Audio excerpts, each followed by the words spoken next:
It was one of those D.C. mornings when the air itself crackled with rumor. Pam Bondi walked into the briefing room like a closing argument in heels, a neat stack of papers tucked under her arm and a prosecutor's calm painted across her face. She didn't smile. She didn't need to. Reporters rose from their chairs as if pulled by a string, lenses blooming open. "Today," Bondi said, voice clipped and courtroom clean, "we address a betrayal. Not of party, but of people." Her eyes tracked the cameras, then settled toward the aisle where Congresswoman Jasmine Crockett waited just outside the wash of lights. Bondi tapped the papers. "Millions in federal medical grants," she continued, "were steered through soft doors and friendly hands. Programs in the poorest counties stalled while donors prospered. Someone signed off." A hush slid across the room. Even the air vents seemed to hold their breath. Crockett didn't flinch. She stepped forward, chin high, a muted challenge in the set of her shoulders. I stood wedged between tripods, the floor vibrating with the fury of typing. You could feel the headline drafting itself. Bondi angled her body toward Crockett, turning the briefing into a stage. "You call yourself a guardian of equity," she said. "But what kind of guardian gambles with chemo schedules and rural ERs?"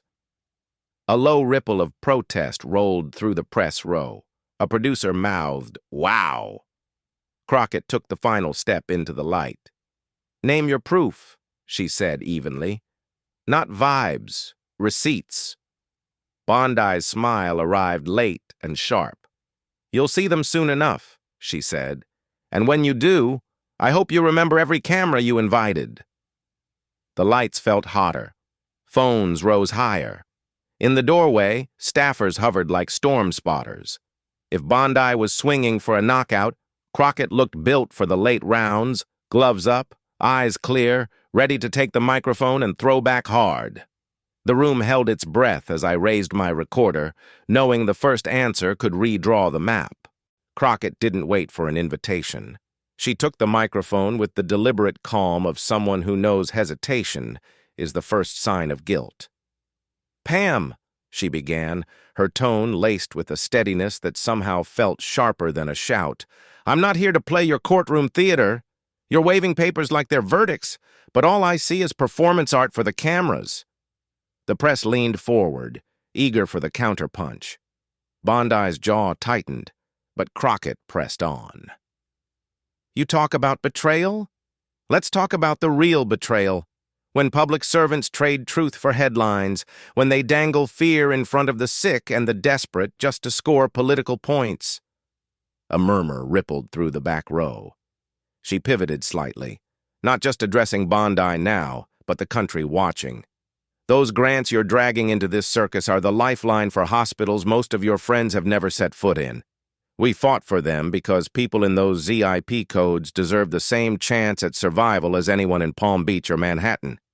Bondi crossed her arms, lips pulling into the faintest smirk, but Crockett didn't blink. "So if you've got proof," she said, "let's see it. But if you're here to run a smear campaign dressed up as justice, you're going to find out real quick that I don't scare easy." The air was electric now, humming with that strange mix of spectacle and stakes. Bondi stepped closer, closing the space until the microphones caught every syllable. "I'll bring the proof," she said. "And when I do, you'll wish you had stayed silent." Crockett leaned in, her voice dropping to a razor's whisper that still somehow carried across the room.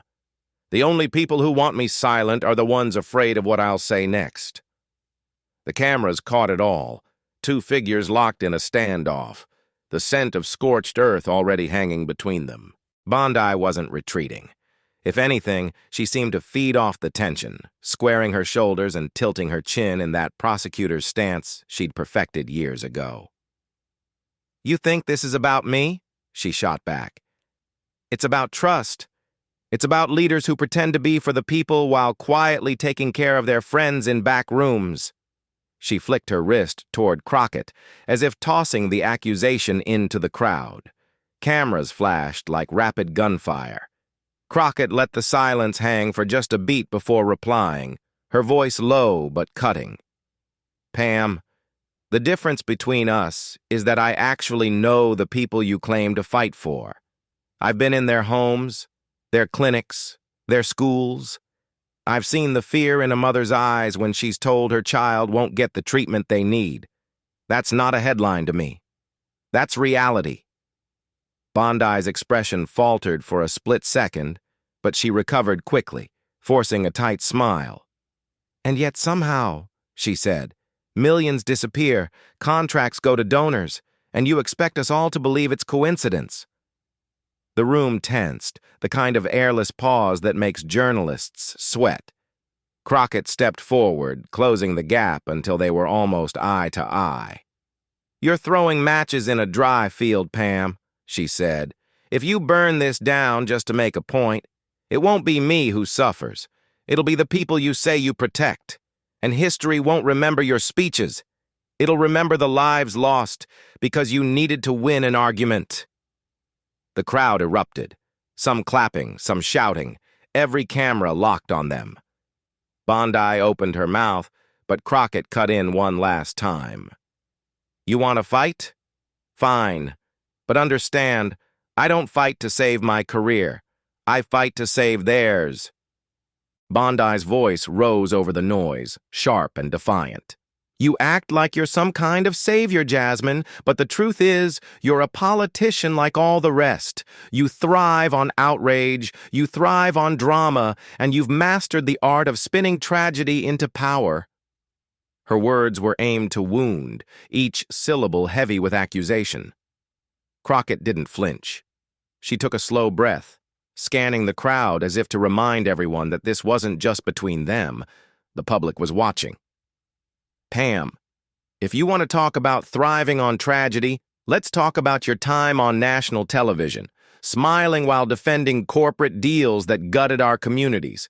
Let's talk about how you've made a career out of protecting those with the deepest pockets, while families in small towns struggle to afford a single doctor's visit." The murmur in the audience swelled, cameras zooming tighter. Bondi crossed her arms, that practiced confidence faltering under the weight of the moment. "I protect the law," she retorted, her tone colder now. "And I protect the people from leaders who can't be trusted." Crockett's eyes narrowed. "No, you protect the law when it serves your friends, and you protect people when it's politically convenient. That's not leadership, Pam. That's performance. And the cost of your performance is paid in human lives." The words landed like a body blow, the room gasping in unison. Bondi's lips pressed into a thin line, her hands tightening into fists at her sides. Crockett didn't let up. "So here's the truth," she said, her voice steady but resonating with heat.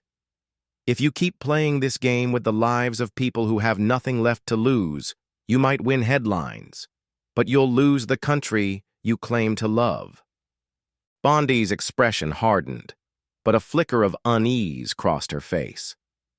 "You think you can intimidate me, Jasmine? I've gone toe-to-toe with governors, senators, and CEOs. You're just another loud voice in a long list of critics who eventually fade." The words were laced with condescension, calculated to belittle. Crockett tilted her head, almost smiling, but there was nothing friendly in it. "Pam, the difference is, I don't fade, I fight. And I fight for the people who don't have your connections, your luxury, or your safety net. The people who can't afford for someone like you to play politics with their health care." Gasps rippled through the crowd, the tension nearly tangible. Bondi stepped forward, lowering her voice, but not her venom. "And you think you're the hero here? You think you're untouchable? Careful, Jasmine. You're making enemies in places you can't even see." Crockett didn't blink. "Good. Let them see me coming. Because if those enemies are the ones bleeding hospitals dry and letting rural clinics close, they should know I'm not afraid to put a spotlight on every single one of them."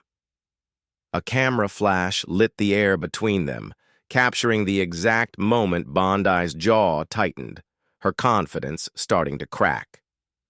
The audience, sensing the shift, leaned in closer.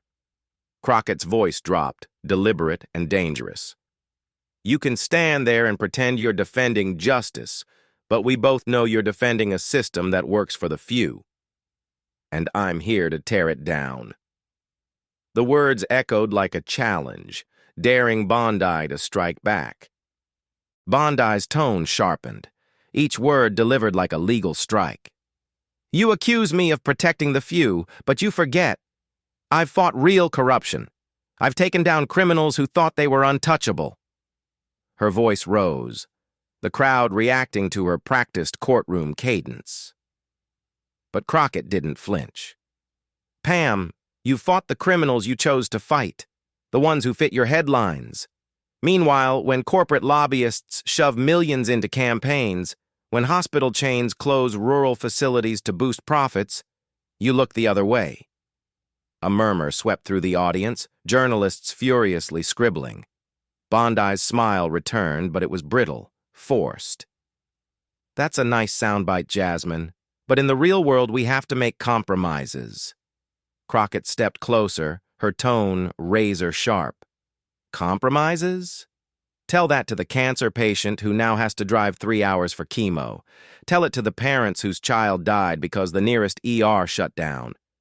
Your compromises are killing people, Pam. Gasps and a few shouts erupted from the back. Bondi's lips tightened, the weight of the accusation visible. Crockett's voice carried over the noise. You want to talk about justice? Justice isn't about keeping donors happy. Justice is about keeping promises to the people who trusted you. The room fell silent, the tension pressing like a storm before the break. Bondi inhaled sharply, realizing she'd lost the crowd, if only for the moment. Crockett didn't let the silence fade. She leaned into the microphone, her voice low but cutting through the air like a blade. Pam, the truth is, you're not here for justice. You're here for a show. You've mastered the art of outrage, but only when it's safe, only when it benefits you. Bondi's jaw clenched, but Crockett pressed on. You stood in front of cameras to talk about law and order, yet you protect the kind of disorder that hides in boardrooms and luxury retreats. You talk about serving the people, but your actions serve the few who write the biggest checks. The audience murmured again, their energy shifting, the weight of the moment settling in. Crockett's gaze didn't waver. We're at a crossroads, Pam, and here's the reality. You can't scare me, and you can't distract the public forever. The people are watching. They know who's been fighting for them and who's been cashing in on their pain.